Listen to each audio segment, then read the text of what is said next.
बिस्मिल्लाहिर्रहमानिर्रहीम। अस्सलामु अलैकुम। हज़रत इब्राहीम अलैहिस्सलाम ने अल्लाह पाक से पूछा, ये सफ़ेद बाल क्या है? अल्लाह पाक ने क्या इरशाद फरमाया? याह्या बिन सईद से रिवायत है कि उन्होंने हज़रत सईद बिन मुसैब को ये फरमाते हुए सुना कि हज़रत इब्राहीम अलैहिस्सलाम जो रहमान अल्लाह के दोस्त थे, सबसे पहले इंसान हैं जिन्होंने अपनी मूछें कतरीं, और वो सबसे पहले इंसान हैं जिन्होंने बढ़ापा यानी सफ़ेद बाल देखा। चनाचा उन्होंने जब सबसे पहले अपने बालों में सफ़ेदी को देखा तो अर्ज़ किया कि मेरे परवरदिगार, ये क्या है?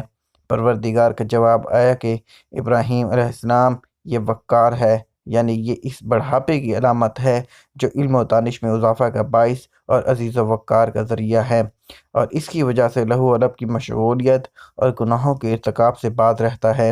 हज़रत इब्राहीम अलैहिस्सलाम ने अर्ज़ किया कि परवरदिगार, ये तो तेरी बड़ी नेमत है, लिहाजा मेरे वक़ार में इज़ाफ़ा फरमा। मालिक, मशकात शरीफ, जिल्द चहारुम, लिबास का बयान, हदीस नंबर 415। तो मेरे भाइयों और मोहतरम बहनों, सर के पहले बाल का सफ़ेद हो जाना इंसान के लिए मौत के बढ़ने और अल्लाह सुब्हानहू व तआला के सामने पेश होने के वक्त के करीब का हो जाने का सिग्नल होता है।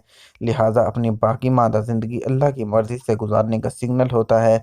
गुनाहों और नाफरमानियों से बाज आने और आखिरत बचाने की फ़िक्र करने का सिग्नल, इल्म व दानिश में इज़ाफ़ा का बाइस और अज़ीज़ व वक़ार का ज़रिया है, और इसकी वजह से लहू व लब की मशगूलियत और गुनाहों के इर्तिकाब से बाज रहता है।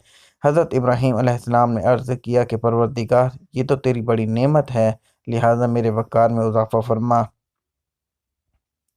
मालिक मशकात शरीफ, जिल्द चहारुम, लिबास का बयान, हदीस नंबर 415।